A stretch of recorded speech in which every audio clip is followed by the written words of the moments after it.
Karugtog po mga kapatiran. Ayan, welcome po sa mga kapatid. Welcome po sa mga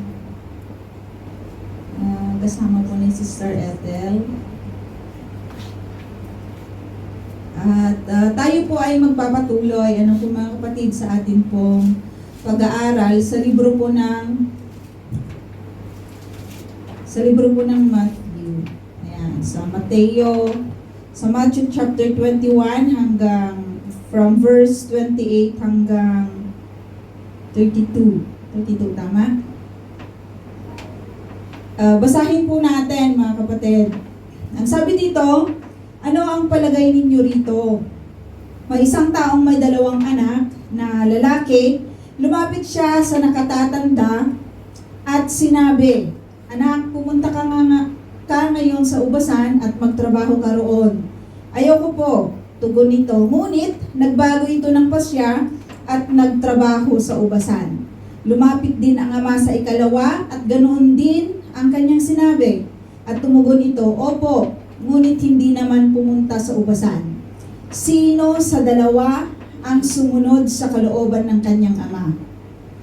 Ang nakatatanda po, sagot nila. Sinabi sa kanila ni Jesus, "Tandaan ninyo, ang mga maniningil ng buwis at mga bayarang babae ay nauuna pa sa inyo na makapasok sa kaharian ng Diyos. Sapagkat naparito sa inyo si Juan at itinuro ang pagsunod sa kalooban ng Diyos at hindi ninyo siya pinaniwalaan. Ngunit naniwala sa kanya ang mga maniningil ng buwis at mga bayarang babae.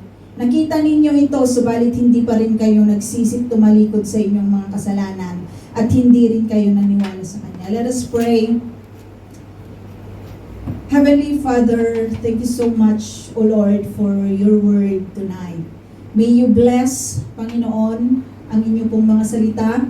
May you bless the hearer, Panginoon, at ako na mag-share sa akin pong mga kapatid. May your word, Panginoon, ay magtrabaho sa kaibuturan ng amin pong mga puso at gawin ang nais mo, Panginoon, sa gawing ito. Mapapurihan ka, Ama, samahan niyong bawat isa.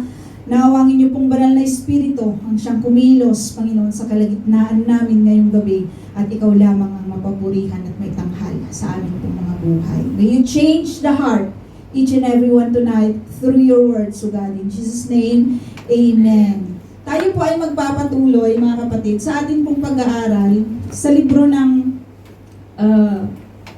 Matthew, kagaya po ng ating sinabi kanina. At yung nakaraan, nakita po natin sa ating pong pag-aaral na tinanong po si Jesus, kaninong authority ang meron ka? Just to review, kasi si Jesus, di ba? Jesus cleansed the temple. Niya yung mga table, yung mga maniningil, yung mga nagbebenta ng mga hayop doon sa loob ng iglesia. At nagalit siya, kaya pinagtataob niya, nilinis niya ang buong templo. At nung pumasok si Jesus sa templo, di ba, sinabi ng mga nagtuturo sa kanila, yung mga Pariseo na nandun, mga pinuno, punong pari sa mga kapanahunan na iyon, sabi nila, anong karapatan mo? Anong karapatan mo na gawin ang mga bagay na ito? Pero di ba, tinagtanong din ang Lord sa kanila, kaninong karapatan ba meron si John the Baptist? Sa Diyos ba o sa tao? At nakita natin na itong mga corrupt leaders of the temple, corrupt priests na mga punong pari sa mga kapanahunan po nila, na ang sagot nila, hindi namin alam. Bakit hindi namin alam? Kasi kung sasabihin nilang sa Diyos, bakit hindi nyo pinaniwalaan si John? Diba? At kung sasabihin nilang sa tao, guguyugin sila, diba, ng mga Jews sa mga kapanahunan po na yan. Kaya ang sinagot nila, hindi namin alam. So it's very dangerous yung pagsagot nila na hindi nila alam yung bagay na yan, because they are the punong pari, mga tagapagturo ng kautusan ni Moises. At this time, mga kapatid, na in-insight po ni Matthew sa atin, isinulat po niya upang makita natin the color of these people. Makita natin yung kanilang purposes on why they are doing this to Christ. At ang parable na ito, na nagturo ng ating Panginoon, isang question yung kanyang sinabi, ano sa palagay ninyo rito? So mag-i-insight ang ating Panginoong Jesucristo ng isang parable ng dalawang anak. At makikita natin dito na ito yung rejection, makikita natin yung rejection and unbelief. I-imply yan ng Lord sa mga religious leaders po na ito. The Father, sa atin pong binasa, it represent God who sent His Son. Yung vineyard, ito yung kingdom ng Lord.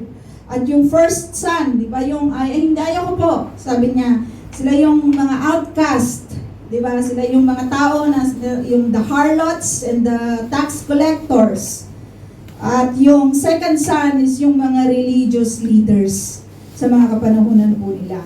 We can see, mga kapatid, na yung mga leaders sa loob po ng iglesia, na nagsasabi na sila po ay nagfa-follow sa Lord. Sinasabi ng mga religious leader na ito, mga punong pari na ito, mga nagtuturo ng kautusan na ito, they are telling to the people na fina-follow nila ang Lord. We are following the Lord. We know God. We follow Him. Yet, they never come to faith and obedience. Doon po sa kanila pong sinasabi. They don't heed the teaching of John the Baptist into repentance. At yung mga sinners, yung mga sinasabi nila, kasi bakit yung harlots and tax collectors ang ginamit po ng Lord? Kasi sa mga kapanahunan po nila, ang mga religious leaders na ito, mga Hudyo po na ito, they see those people, they are very sinner, kumbaga pinaka-sinner sila. Yung mga nagtitinda ng kanilang mga sarili, yung mga nagkokolekta. Kasi we know, Zacchaeus, if you know the story of Zacchaeus, even Matthew himself, mga kapatid, ay mga tax collectors. At makasalanan sila. At sinabi nga nila, bakit ka nakikikain sa mga makasalanan? Sabi ng mga Pariseo, nung si Jesus ay nakikain sa hapag po ni Zacchaeus. Diba, tinawag siya, bumaba ka dyan at kakain ako sa bahay mo, sabi ni Jesus kay Zacchaeus. Sinabi nila, bakit nakikikain ang inyong guro? Diba, sa mga makasalanan. So, they are really sinners. Yun po ang tingin po nila, yung mga religious leaders po na ito. At itong mga sinasabi nila na tax collectors and harlots, mga ano ba yung nagtitinda ng kanila pong mga sarili. Ano na yung Tagalog nun? Sinabi dito eh. Ha? Yung babae na nagtitinda ng kanyang sarili, nagtitinda, mga harlots, sa mga kapanahunan ngayon ay mga prostitute. Diba yung tinitinda niya? Oo, sila yung mga sinasabi po ni Matthew. At sila yung mga nag-reject. They reject the teaching, but they regret. They see themselves as sinners. At sila po yung nag-heed doon sa message ni John at saka nitong si Jesus. At ginawa yung nais po ng Lord. At nakita natin, mga kapatid, di ba, sinabi ng Lord, ang sagot kanina, ang sagot nung nakaraan na hindi namin alam.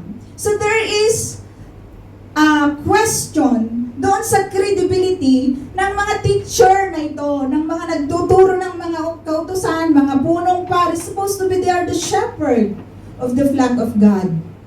Sila ang maglalapit sa Panginoon, supposed to be. So there's a question of their credibility as the punong pari, as the teacher of the law na sinasabi po nila, yung kanilang mga sinasabi, yung mga religious leader na ito ng Israel, mga kapatid, ay they are against yung qualification nila ay hindi po pasado. Na sinasabi nila na nagsiserve sila, ino-obey nila ang Panginoon, but yung kanilang pagpapakita, pagsasabi, it's only a show to everybody na sila po ay mga tagasunod ng Diyos, pero nireject nila diba, na supposed to be their mission is to take care of the flock of God, but they reject it, mga kapatid, because yung kanilang mga pansariling agenda, yung kanila pong sinunod, kagaya ng ating mga nakaraan na pinag-aralan po natin. Ang sagot nila, hindi namin alam. Kasi kung sasagot nila sa Diyos, sasabihin ng Lord, bakit hindi nyo sinunod si John? Bakit hindi kayo nag-repent? Bakit kung sasabihin naman sa tao, natatakot sila sa tao? Natatakot sila na kuyugin sila because the people ay, ang tingin nila dito kay John ay isang propeta. So kukuyugin sila. So mawawalan sila ng kredibilidad. Diba? Na mga punong pari at mga tagapagturo ng kautusan. Sabi po sa Ezekiel 34, makikita natin doon mga kapatid, na mula mismo sa Diyos ng Israel, galing, that supposed to be these people should be, di ba, sila po yung magsisend, sila po yung mag-take care sa flock, but they are not. According to the word of God, dito po sa Ezekiel chapter 34 hanggang 1 to 10. Basahin ko po sa inyo mga kapatid. Ang sinabi ni Yahweh dito kay Ezekiel, at sasabihin niya ito sa mga tao ng Israel. Sinabi sa akin ni Yahweh, Ezekiel, anak ng tao, magpahayag ka laban sa mga pinuno ng Israel. Sabihin mong ipinapasabi ko, nakatakda na ang parusa sa inyo, ang mga pinuno ng Israel, sarili lamang ninyo ang inyong iniintindi at hindi ang mga tupa. Iniinom ninyo ang gatas, nagdaramit kayo ng lana at nagpapatay ng mga pinatabang hayop, ngunit hindi ninyo pinapakain ang mga tupa. Bakit hindi ninyo pinapalakas ang mahihina, ni ginagamot ang mga may sakit, ni hinihilot ang mga pilay? Bakit hindi ninyo hinahanap ang nawawala, ni ibinabalik ang nalalayo? Sa halip ay ginagamitan ninyo sila ng kamay na bakal. Sila ay nangangalat at nilalapan ng mababangis na hayop sapagkat ang mga ito ay walang pastol. Ang mga tupa ko ay nagkalat sa mga bundok, burol at sa lahat ng panig ng daigdig, ngunit walang ibig humanap sa kanila. Dahil dito, mga pinuno, dinggin ninyo ang aking sinasabi. Ako ang Diyos na buhay. Ang mga tupa ko'y pinipinsala at nilalapa ng mababangis na hayop sapagkat walang nangangalaga sa mga ito. Hindi hinahanap ng mga pastol ang aking mga tupa. Sa halip na alagaan nila ang mga ito, ang sarili nila ang binubusog. Kaya nga makinig kayo mga pastol. Pakinggan ninyo itong aking sinasabi laban ako sa inyo. Pananagutan ninyo ang nangyari sa aking mga tupa. Hindi ko na kayo gagawing pastol upang hindi na ninyo mabusog ang inyong sarili. Ilalayo ko sa inyo ang aking mga tupa at hindi na ninyo mapapakinabangan ang mga ito. Ganon po ang mga punong Israel, mga punong pari ng Israel sa mga supposed to be, sila yung mag-share about the Lord, about who really God is, to heed the message of John in preparation of the coming Messiah. They mingled to this King of Kings, they mingled to this Judge na mag-judge po sa kanila sa darating na panahon. But they don't heed that. They neglect, mga kapatid, and they are guilty of that. Yung mission na dapat nilang gawin sa mga kapanahonan. Their mission is to share the Word of God. Their mission is to take care of the flock of God, mga kapatid. Pero hindi nila yung tinakid. They didn't even hear John the Baptist. They don't want to hear John. They don't want to accept the truth of the word of John. That repent. Come. The Messiah is coming. He prepared the way of God, the forerunner of Christ, mga kapatid. Pero hindi po yan tinakid ng mga religious leaders sa mga kapanahunan po na iyon. Na sinasabi niya, yes, mag-obey kami by tongue. Yes, mag-obey kami. And according to Ezekiel, sa mga kapanahunan po nila, sa panahunan ni Ezekiel, inaabuso nila. They abuse the flock of God. They abuse. Nakita natin sa temple, how they abuse the people. How they add the tax. Mga kapatid, na yung conversion ng mga pera. How they ruined the temple. But thank God, because Jesus Christ is there to cleanse. He cleansed the temple. Mga kapatid, He can cleanse the temple through our Jesus Christ. And only Jesus has the authority to do that.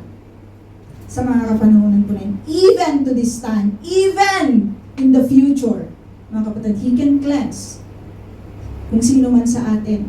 Diba? Ang marumi. Tingnan natin yung ating mga sarili.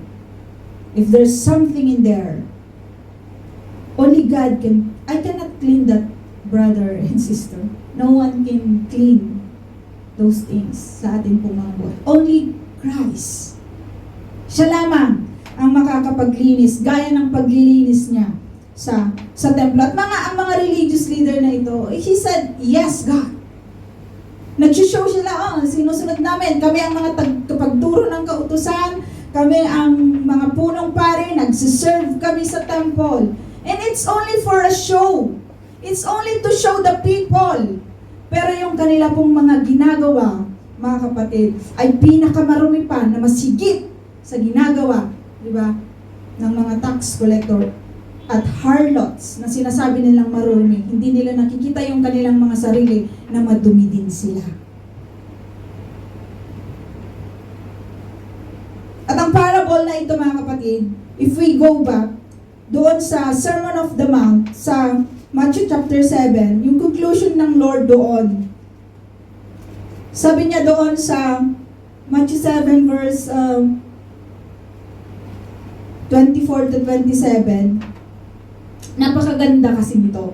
Ang sabi ng Lord, kaya't ang bawat nakikinig at nagsasagawa ng mga salita kong ito ay maitutulad sa isang taong matalino na nagtayo ng kanyang bahay na ang pundasyon ay bato. Umulan ng malakas, bumaha at binayo ng malakas na hangin ang bahay na iyon, ngunit hindi nagiba sapagkat nakatayo iyon sa bato. Ang bawat nakikinig sa aking salita, ngunit hindi naman nagsasagawa ng mga ito, ay maitutulad naman sa isang taong hangal na nagtayo ng kanyang bahay sa buhangin. Umulan ng malakas, bumaha at binayo ng malakas na hangin ang bahay, ito ay bumagsak at lubusang nawasak. So, if we only hear the word, the message, the calling of the Lord sa ating pong mga buhat, without doing it, mga kapatid, sabi po ng Lord, siya ay katulad ng isang taong hangal na nagtayo ng kanyang bahay doon sa buhanginan, dumating ang bagyo na buwal at nawasak ng lubusan. So those, makikita natin, God give example to this parable na ganito po ang mga Pharisees, mga punong pari sa mga kapanahunan po nila. They hear, they know, they even teach yung salita po ng Lord. Ang kulang, mga kapatid, hindi nila ito isinasagawa sa kanila pong mga buhay. There's no action. Wala kang makikita sa mga punong pari na ito, mga tagapagturo ng kautusan na ito. Mas mabuti pa, di ba? Yung kagaya nung una, na nagsabi siya, hindi ko gustong pumunta sa ubusan para magtrabaho. But sa English kasi, ang sabi niya doon, he regret yung kanyang hindi pagpunta. Kaya sumunod siya. So there is a regret. Kung babasahin natin in English translation, mga kapatid, may mga mababasa tayo doon na he regretted. Sabi ba sa past tense, Pastora? At pumunta siya.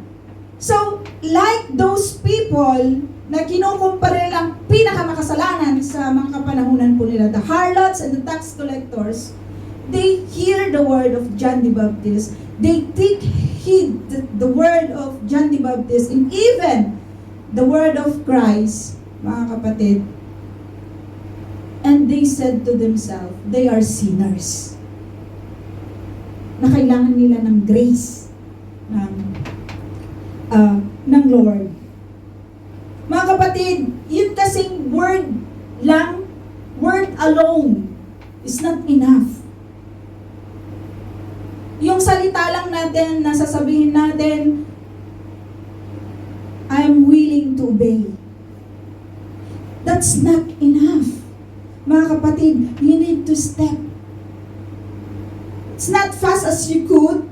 Kasi yung mga, sometimes yung mga bago-bago gusto nila, zing, ganun kagad eh.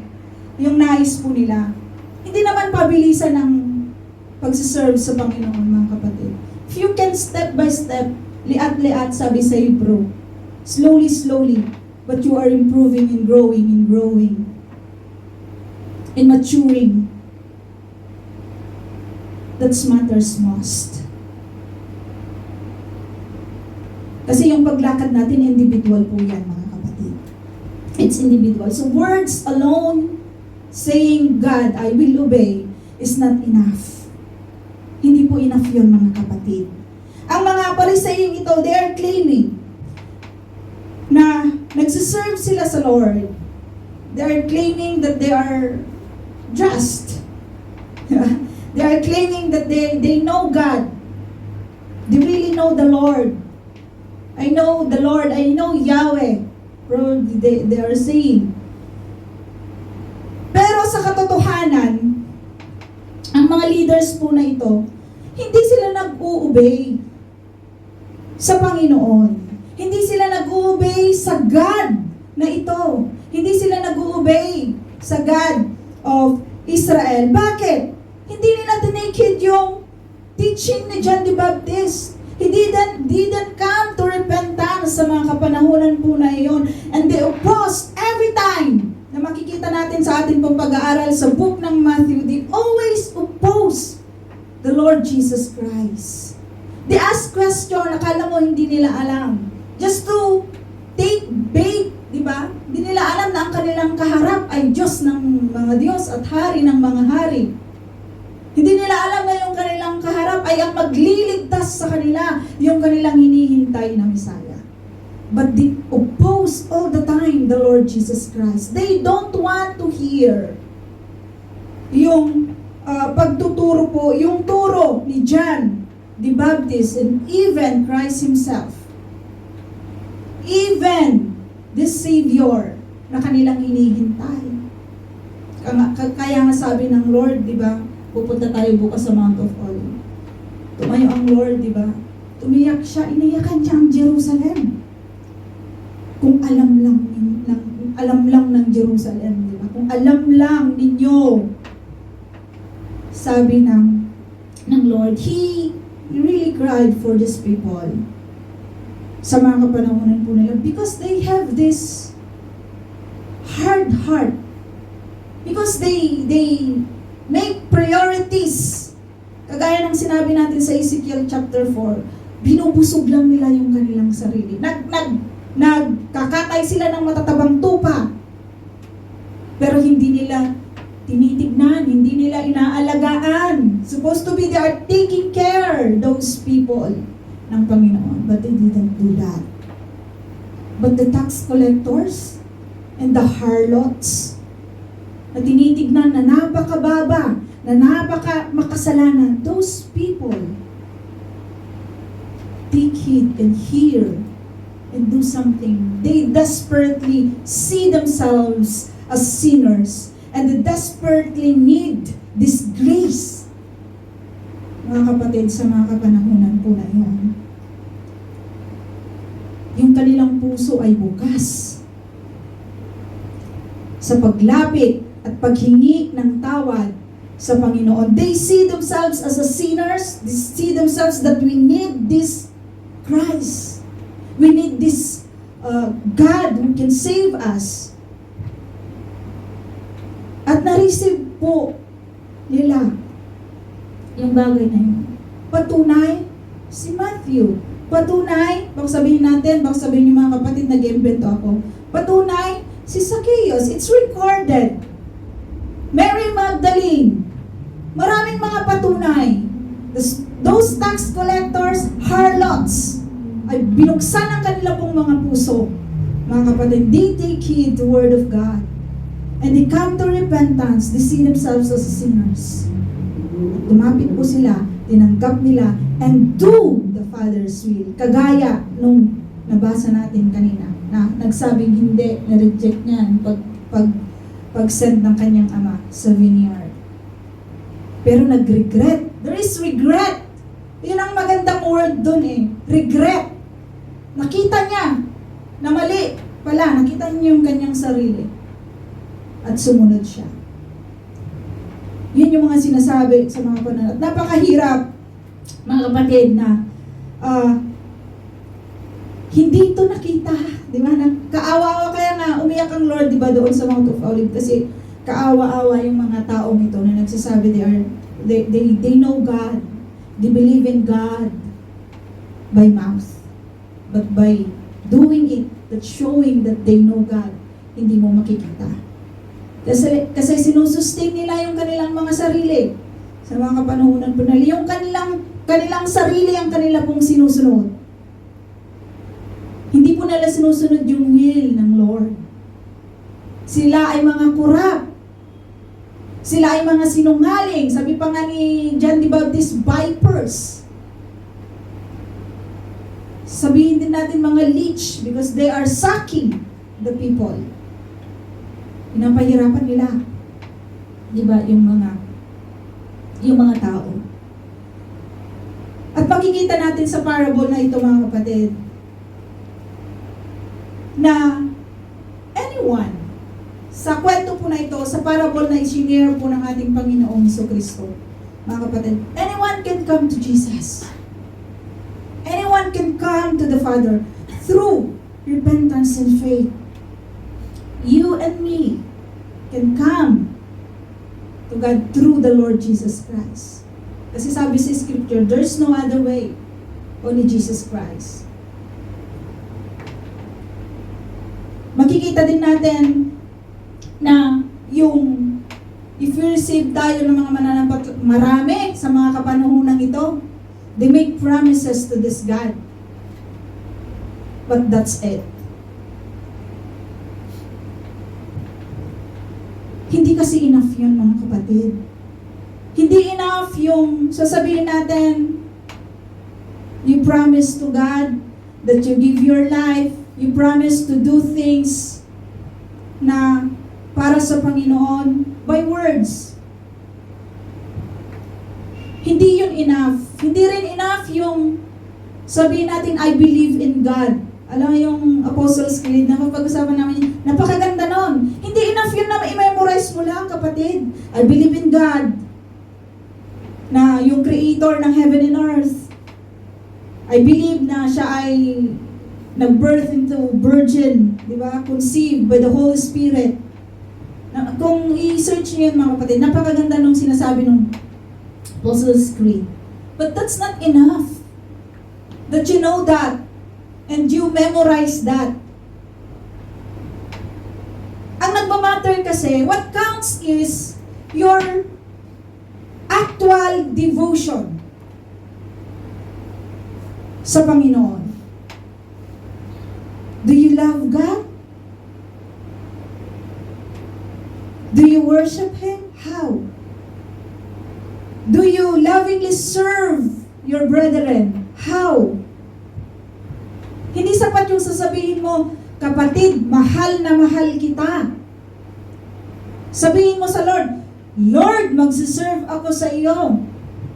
Sabihin mo, Lord, I worship you. And that's not enough. Hindi yun enough, mga kapatid. We should show sa atin pong mga buhay daily. When we receive the Lord Jesus Christ, our Savior, it's no longer us. Yung naghahari sa atin pong mga buhay. It's no longer the old self, but the new one na binago po ng Panginoon. Na makikita yun kasi it's not enough na sasabihin natin all the time, Tama naman po yun. Magsiserve sa Panginoon. Worship the Lord in spirit and in truth. And are you doing it? Are you showing it really to God? Or not? Or just uttering it for everybody to hear, like the religious leaders? That they're saying, yes, we believe in God. Yes, we know God. Like the tax collectors and harlots. In first, they reject, but they regret, and they come to repentance and receive this word and receive this call coming out from the desert saying, repent. Sabi po ni John sa mga kapanahunan po na iyon. Makikita natin yung mga bagay na iyon na tinuturo po ng ating Panginoon. Sa every church, mga kapatid, sa atin na mga naka-experience, mga bago-bago, hindi natin alam sa ating mga kapatid. Pero almost, if you see every churches, there's a lot of pretenders. There will always be. Pero ang kailangan ng mga taong to, like the calling from the desert that John shares, come and repent. Mag-repent tayo sa ating pong mga pride, sa ating mga deceiving spirit, sa ating pong mga action na hindi magaganda, and heed the call. When God call us to repentance, take heed for that. Don't wait, mga kapatid. Huwag tayong magantay. Ano pang hinihintay natin? When God is calling us to receive Him, when God is calling us to repent, into repentance, mga kapatid, don't say, wait lang. Don't wait, mga kapatid, when we hear the word. Kasi baka wala ng tamang pagkakataon na ibigay ang Lord. Na hindi na tayo po pwedeng isuko yung ating mga sarili. Baka there's no another day or another time to make right to this God. And we know that this God, mga kapatid, ay darating para i-judge ka at ako.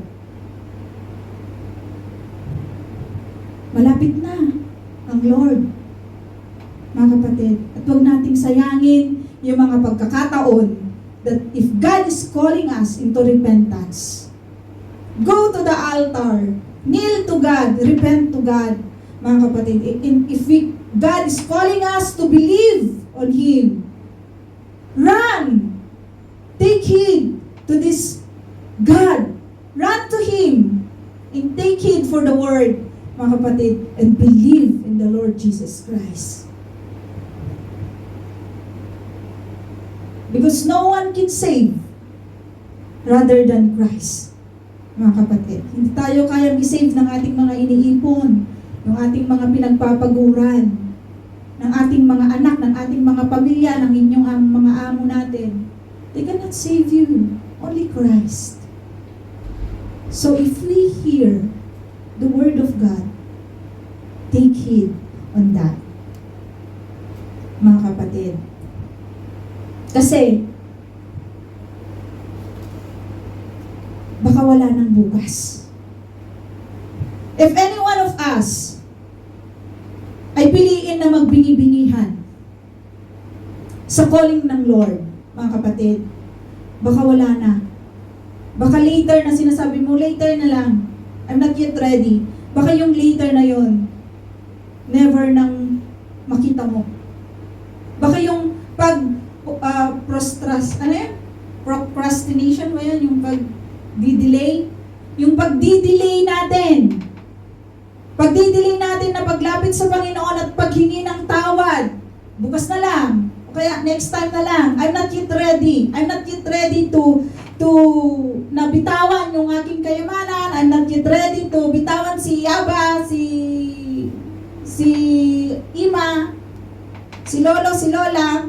I'm not yet ready to bitawan yung aking mga vices. I'm not yet ready to nabitawan yung aking mga kasalanan. But mga kapatid, it might never come yung calling ng Lord sa buhay natin. If we hear the word, take heed on that. And this God, mga kapatid, bakit titignan natin yung ating mga sarili? Wala akong karapatang lumapit sa Lord. This God sees no partiality. He sees the tax collectors. He accepts the tax collectors. He accepts the harlots. He accepts every sinner who is willing to repent, who is willing to accept Him as His God. Kahit basahin natin ang buong Biblia, mga kapatid. Even in the Old Testament, nasasabihin nila, only the chosen people of God, only the Israelites. Yun lang ang ginagabayan at tinatanggap. No. There's a lot of Gentiles in the Old Testament when they really accept God as their God. Hindi po sila pinagtabuyan ng Lord. Jehovah accept them in His flock. Kaya wag nating sasabihin, wag nating titignan, hindi ako po pwede, ang dami kong kasalanan. No, mga kapatid, this God is generous enough and gracious enough to forgive us.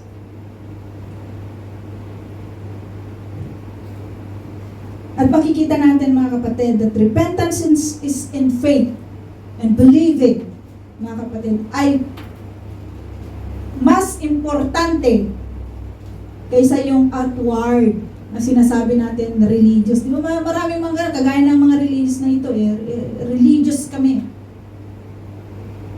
But if you open their heart sa mga kapanahunan na yun, they are liars. It doesn't matter if you say you believe in God. Pero yung action mo naman ay hindi nagpapakita, mga kapatid. Walang kwenta. And I wanted to share once again in the book of Ezekiel chapter 33, verse 30 to 33. Sabi dito, sinabi sa akin ni Yahweh, Ezekiel, anak ng tao, nagsama-sama ang iyong mga kababayan at pinag-uusapan ka sa mga baybay, pader at mga pintuan. Sinasabi nila sa isa't isa, hali kayo, tingnan natin kung ano ang pinapasabi ni Yahweh. Sama-sama nga silang pumunta sa iyo upang pakinggan ka. Ngunit hindi naman nila isasagawa ang kanilang maririnig. Pupurihin nila ang iyong sinasabi, ngunit kasakiman din ang maghahari sa kanila. Ituturing ka lamang nilang isang mahusay na mga awit at batikang manunugtog. Makikinig sila sa iyo, ngunit di naman isasagawa ang kanilang maririnig.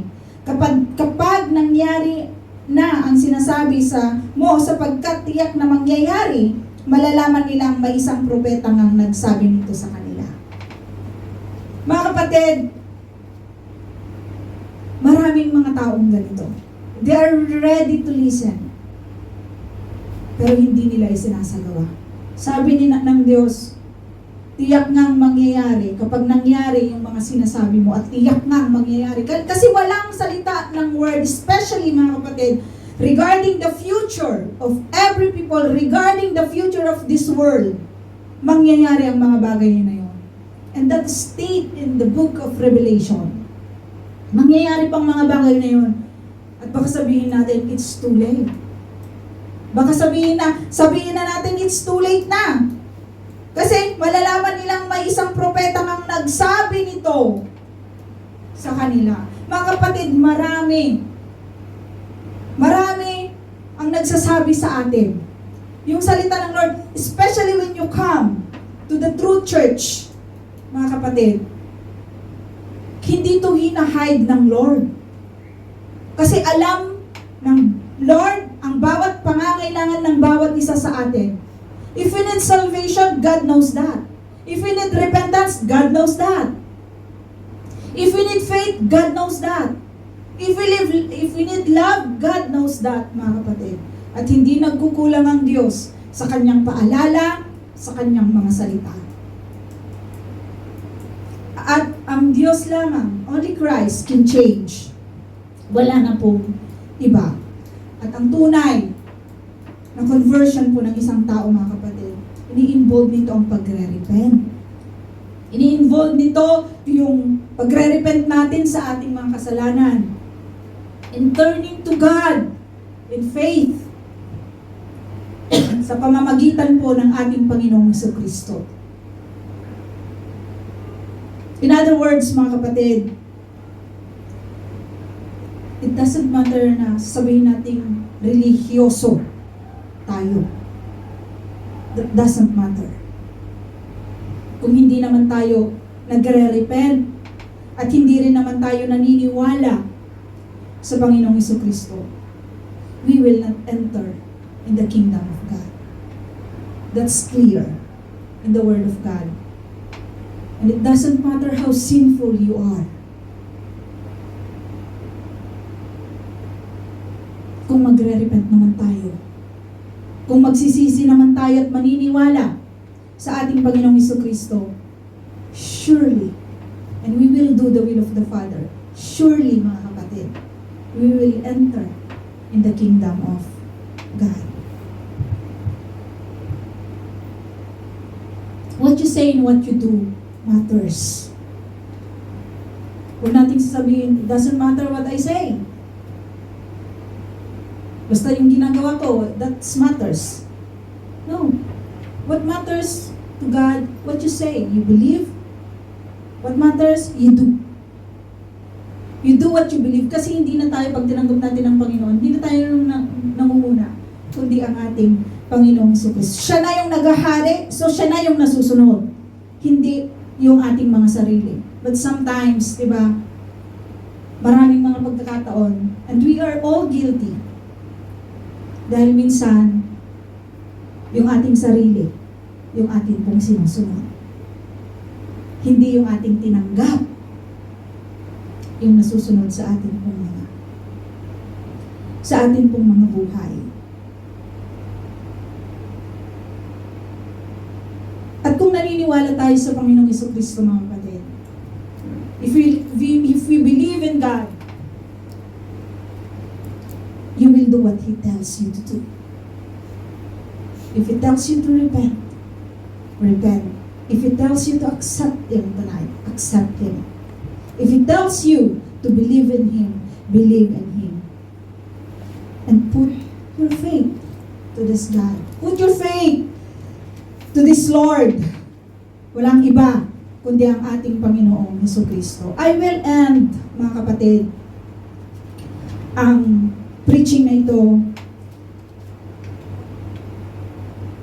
sa libro ng Ezekiel at sa libro ng Salmo. Sabi dito sa Ezekiel chapter, katuloy po ng ating binasa kanina, Ezekiel chapter 34, because we can see it here, mga kapatid, the essence, really the essence of this parables of God.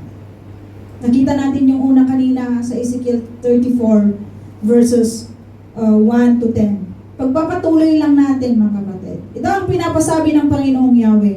Ako mismo ang maghahanap at mag-aalaga sa aking mga tupa. Kung paanong hinahanap ng pastol ang tupa niyang nawawala, gayon ko hahanapin ang aking tupa. Kukunin ko sila saan man sila itapon noong panahon ng kanilang kasamaan. Titipunin ko sila mula sa iba't ibang dako upang ibalik sa sarili nilang bayan. Doon ko sila aalagaan sa kaparangan ng Israel, sa tabi ng mga bukal ng tubig at magagandang pastulan. Aalagaan ko sila sa sariwang pastulan, sa tahimik na kaburulan ng Israel. Mamamahinga sila sa sariwang pastulan at manginginain ng sariwang damo sa kaburulan ng Israel. Ako mismo ang magpapastol sa kanila at hahanap ng kanilang pahingahan. Hahanapin ko ang nawawala. Ibabalik ko ang nalalayo. Hihilutin ang napilay, palalakasin ang mahihina, ngunit pupuksain ko ang mga malulusog at malalakas. Ibibigay ko sa kanilang katarungan. Sa inyo, ang aking kawan. Ito ang sinasabi ng inyong Diyos na si Yahweh. Ako ang magiging hukom ninyo. Hahatulan ko kayo at ibubukod ang mga tupa sa mga kambing. Hindi na kayo nakontento sa panginginain. Sinisira pa ninyo ang di nyo maubos. Bakit hindi na lang kayo uminom hanggang ibig ninyo? Bakit binubulabog pa ninyo ang tubig na natira? Ang kinakain ng aking kawan ay tinatapak-tapakan pa ninyo, at ang iniinom ay binubulabog ninyong tubig. Dahil dito, sabi ni Yahweh, ako mismo ang magbubukod-bukod sa malulusog at mahihinang tupa. Ginigit-git ninyo at sinusuwag ang mga mahihina hanggang sa sila'y mangalat kung saan-saan. Dahil dito, ako ang mangangalaga sa aking kawan at hindi ko papayagang sila'y inyong apihin. Ihihiwalay ko ang mabubuti at masasama. Itatalaga ko sa kanilang ang isang hari, tulad ng lingkod kong si David. Siya ang magiging pastol nila.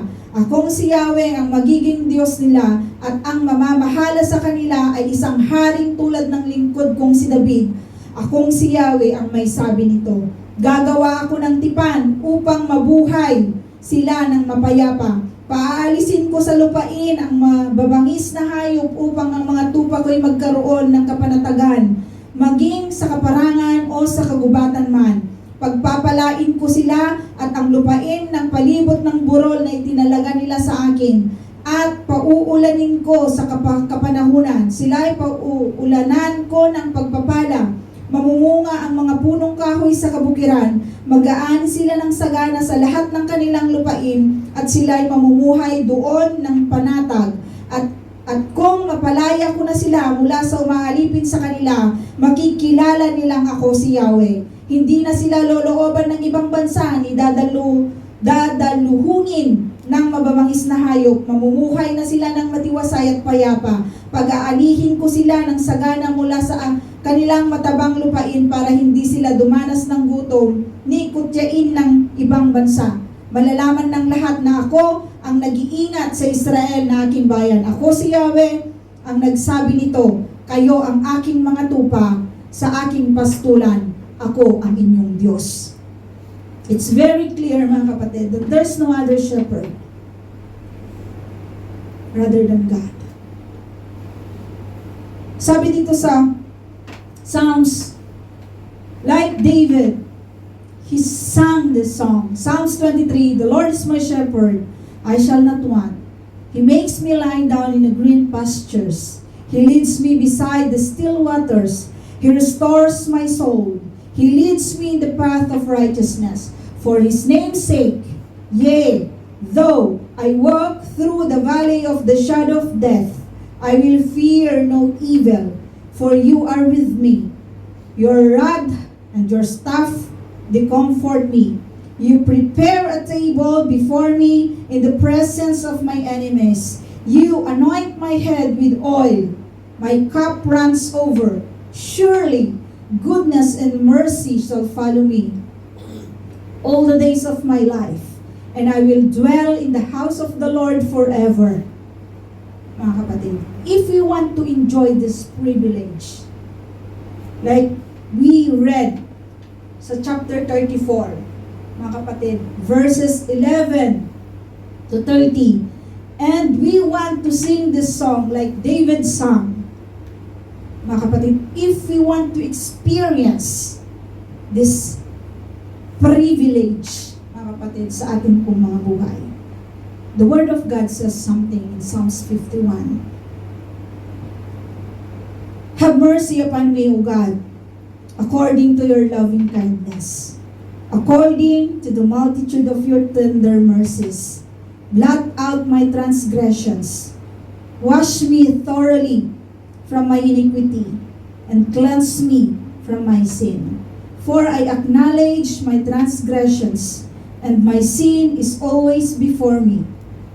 Against you, you only I have sinned, and done this evil in your sight, that you may be found just when you speak, and blameless when you judge.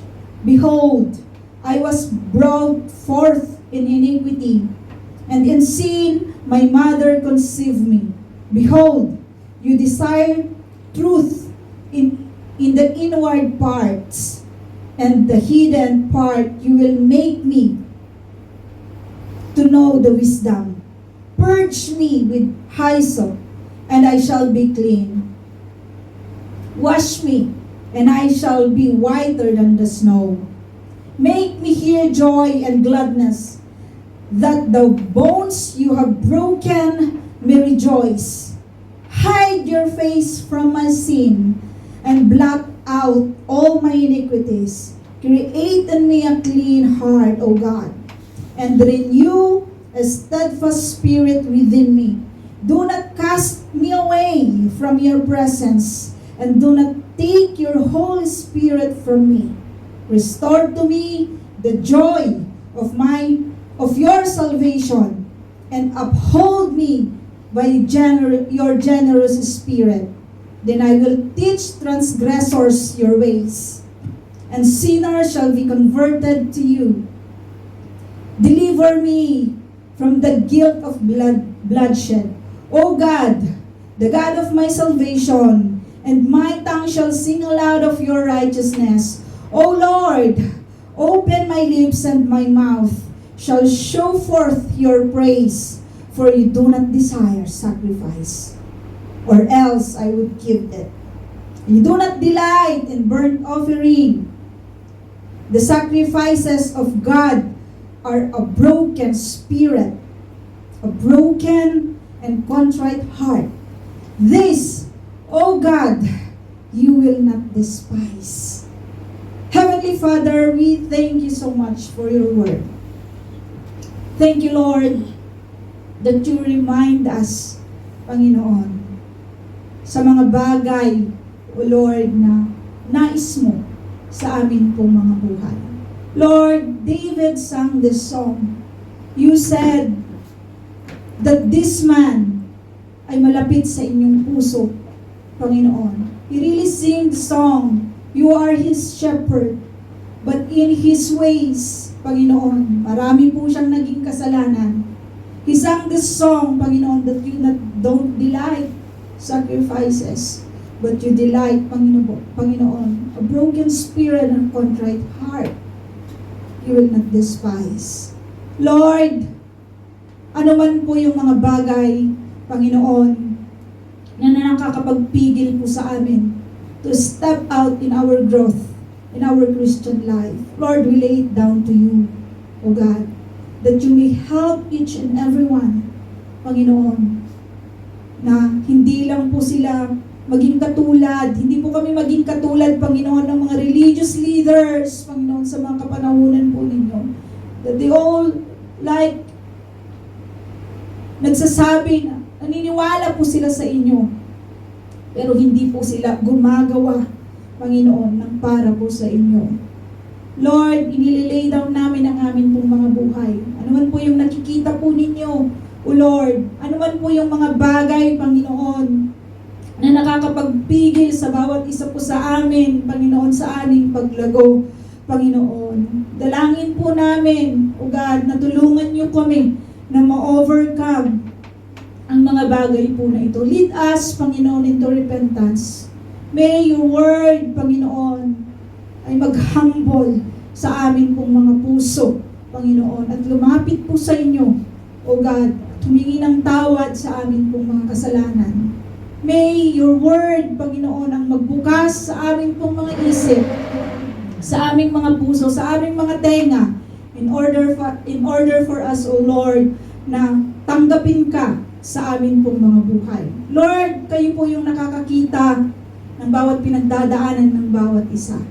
Nawa, Panginoon, ang inyong pong mga salita ay magtrabaho sa amin pong mga buhay. May the Holy Spirit, Lord, convict each and every one tonight, O God. At tunay na maging malakas, Panginoon, hanggang sa kami ay naghihintay, Panginoon. Kami ay magpapatuloy na maglilingkod po sa inyo. Kabagan mo ang bawat isa. We need your mercy. We need your grace, O God. May you pour out tonight, to God, sa amin pong mga buhay. At ikaw lamang maluwalhati, Panginoon, sa buhay po namin. Ikaw lamang ang maitaas, ikaw lamang ang masunod, Panginoon, sa bawat buhay po namin. Maraming salamat sa lahat ng pagpapala mo. Maraming salamat sa inyo pong mga salita na patuloy na nagtuturo, patuloy, Panginoon, na nagsasabi sa amin at nag-i-instruct sa amin sa mga dapat po namin gawin. Yours is the glory, Father. Yours is the glory, Jesus. Yours is the glory, Holy Spirit. In Jesus' name, amen.